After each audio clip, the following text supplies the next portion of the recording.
Fire away. Scott, I'll start. Following up on some stuff you said in Chicago with regard to Coach Osborne, I'm just kind of curious, as you're trying to get the program turned around, is there any part of you that kind of wants to do it for Coach Osborne? Yeah, every time we put the jerseys on when I was playing, we were doing it for the guys that came before us and the guys that were going to come after us.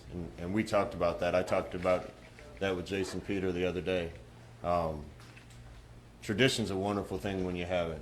And we have it here because of guys like Coach Osborne. Might just be me, but I think he's looked healthier and happier the last few months. He's been in the building at least once a week. Wish he'd be around more, but he's such a good guy. He doesn't want to feel like he's getting in the way, so he's going to be there for us if we need him as a resource. But I've spent a lot of my life trying to make people like Coach Osborne proud, and I won't stop now. Coach, one of your biggest goals, obviously, during the offseason was conditioning, drills, getting the team, bigger and stronger. It seems that's been paying off so far. So now as you approach the practices backing up to the regular season, is that area going to still be a focus, or what changes will there be for conditioning or drills? We've had about as good an offseason as we could have had. We've stayed healthy. We've added some pieces to the roster. All you have to do is look at our guys right now to see that there was a big difference in the strength and conditioning program. Again, I've said this before, but Zach Duvall is as good as there is in the country. I love his tie back to Husker Power. We're getting that right. It's time to see how much ground we've made, and it's time to make that improvement come to life on the practice field. It's time to prove it. That being said, we're going to lift, I'm sure, harder during the season than they did last year. I think that's kind of inevitable if we lift. I remember going to bowl sites 13 days beforehand and taking the whole weight room down with us and it making a difference. Our aim isn't going to be to get stronger during the season. It's going to be to make sure that we don't lose what we've gained through winter conditioning and summer conditioning. Along those lines, saying things have gone about as well as they could conditioning-wise, does that go for about everything? I mean, has this off-season been about as good as you could expect? And do you believe in off-season momentum? No, off-season momentum's for newspapers and fans on websites. Like I said, it's time to prove it. I hope our guys are ready for that. I think they're going to have more confidence going into this year because of the way they look, the way they feel, the way they can move, how much stronger they are. I think they're a tighter-knit group now. So the off-season's gone well, but it doesn't really matter until the rubber hits the road and we get tested. And then we need to see if the progress that we made is going to make a difference. Are there any roster updates that you can share with us this time? No, I think, nothing happens around here without everybody knowing. We kind of had about 106 of the 110 decided about a week ago. Kind of have gotten to a point where we're going to be at 109, waiting on a couple more kids to see how their status turns out. But for the most part, I think Mark Meyer's done a good job getting everybody healthy, and it's all hands on deck. There's really nothing new to report. Maurice Washington, when will he be able to join you guys? Maurice will be here this afternoon. And then Dominic Watt, do you have an update on what you may be waiting on at this point? We're still waiting on Dom. We feel real positive about it. Actually, we feel real positive that it could happen really quickly. Both those kids did a great job going to work and trying to get done what they needed to get done. They've had some really smart and good people kind of shepherding them through the process to make sure that they got finished. Jamie Vaughn and the rest of compliance have been great to work with, and they've done a great job with situations like that. So getting Maurice here was big for us, and we're hopeful that it won't be long with Don.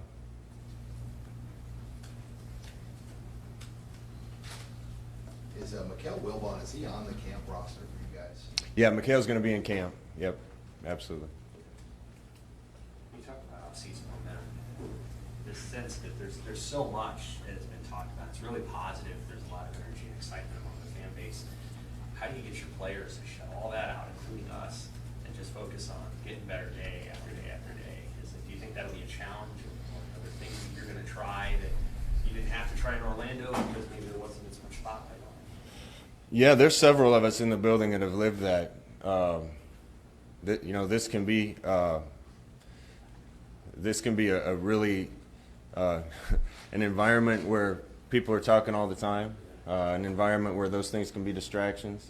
I had to learn personally not to read the paper, obviously, when I was playing.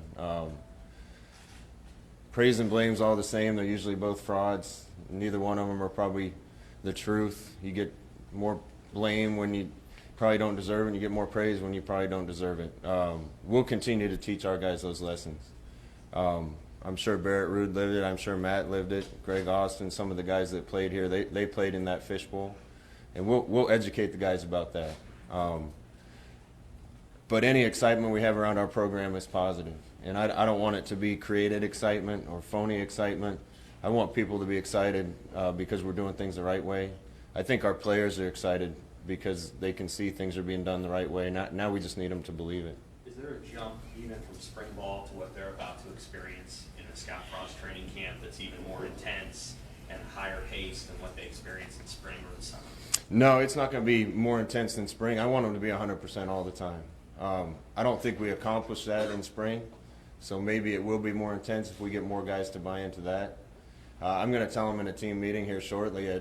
This spring, there were some practices where they went out and went to work, and they were all business, and they got better. And there are other ones that we kind of mailed in a little bit. Not completely, but I just didn't see the energy and enthusiasm we needed. Practice 1, when we got here, the energy was off the charts.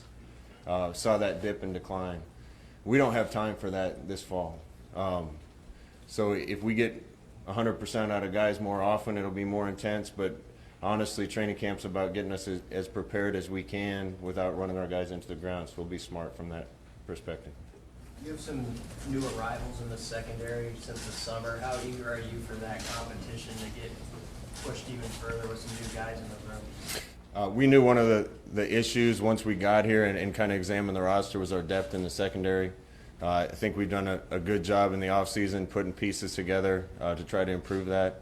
Really excited about some of the kids that are here. There's a couple true freshmen, several true freshmen, transfer, a junior college transfer. If those guys are what we think they are, I think it'll help us a bunch there. But I'm excited for competition at every position. We're going to create opportunities to compete. Practice itself should be a competition, a friendly competition. But those are the pieces of practice where we need to turn up the intensity. And DB is no different than quarterback or kicker or any other position. We're going to go to work evaluating them from day one of this fall camp and make sure we have the right guys on the field. How do you feel about your O-line leaving the spring and where they're at right now? Did they take to the tempo like you hoped they would? And what's got to improve there, I guess? Yeah, I was really pleased with the O-line in spring. I thought they went to work, got a lot better. Coach Austin's as good as there is. I've seen him take a group that had underperformed and turn them into a dominant position group for us. I think we got some really good talent there. I think we got some really good attitudes and some good leadership with Gerald Foster and others. Depth could be an issue there too. We need to stay healthy at several positions. Offensive tackle is one. We need some young guys at offensive tackle to step up and prove to us that they're ready to play, and I hope they will. But feel good about where we are coming out of spring and looking forward to seeing those guys get even more aggressive and play better. How will you handle captains this August? Will you name captains, or are you still going to kind of maybe do an approach where you have different guys rotating? We'll address that with the staff when we get close. I want to make sure that the guys that are representing us on the field before the game are guys that have earned it and deserved it, and we'll see how many we have before game one. Our MO in Florida was to have a leadership council and rotate guys that were captains for games off that leadership council.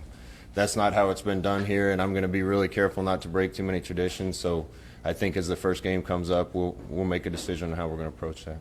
When you're talking about competition and sort of when you start camp, in terms of where guys start, is it based on sort of where they left off in the spring, or how much input do you take from the strength staff in the summer and how you start guys out? Yeah, we treat our strength staff like they're full-time assistant coaches because they are. Zach Duvall spends more time with our players, and Jason Carlson and Andrew Strope, they spend more time with our players than we do. Particularly in the summer when we can't be around them. So their input had a lot to do with who's in the 110. Probably won't have anything to do with the depth chart. But to me, it doesn't matter who takes the first rep or the first practice in the fall. I'm sure it'll be similar to the way it left off in spring, but that's just a taking off point, and we'll get to the crux of it from there once guys earn it and beat everybody else out.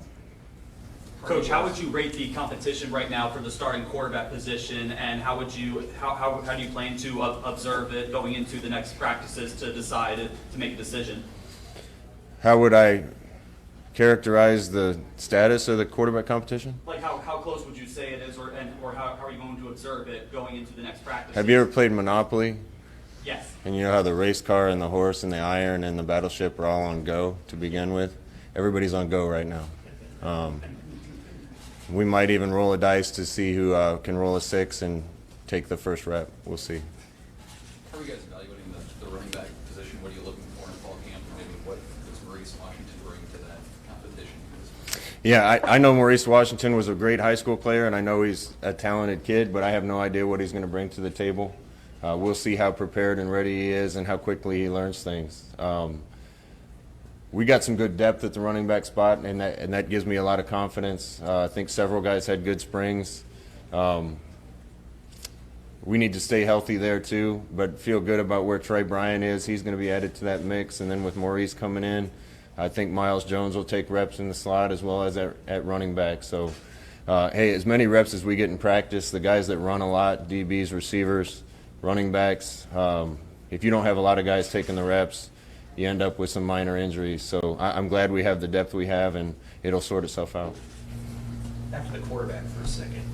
How much of an advantage is it to have a coach on your staff that's not the quarterback's coach and the offensive coordinator, just specifically focused on that one position? I know you have a lot of confidence in Mario Badusco, but that's like his job. He's not also calling plays, that's your job. And Coach Walters is the offensive coordinator. So how much of an advantage is it to just have a guy that has his eyeballs on that one spot? I think it's a huge advantage. You know, I was a offensive coordinator and quarterback coach, and there's a lot of work to get done to get quarterbacks ready to play. There's also a lot of work that an offensive coordinator has to do, and sometimes juggling those things is tough. I think it makes it easier to have an offensive-minded head coach. I think if it was on the defensive side and you were trying to do both, it would be a lot.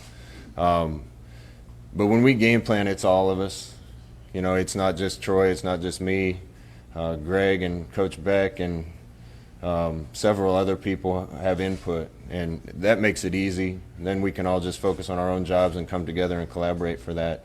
Mario is as good a quarterback technician as anybody I've ever been around, and Troy's great at organizing everything for us. We work really well in tandem with one another.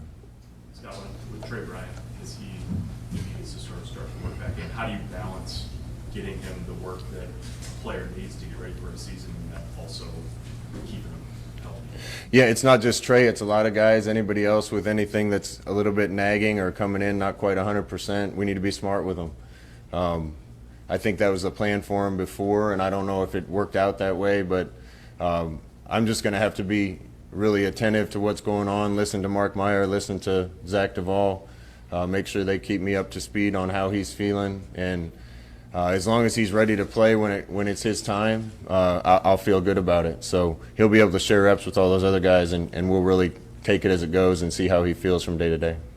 Scott, because you're a new staff and a difficult schedule, there's kind of a narrative out there that this is the dreaded rebuilding year.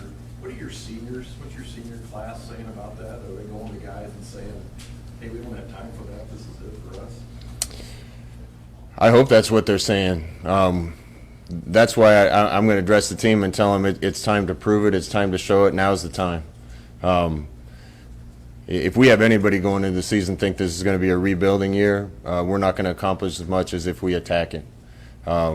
It's a natural progression when you have a team that is coming off a tough season that you have to first get them thinking they can win, and then get them knowing they can win, and then get them to expect to win.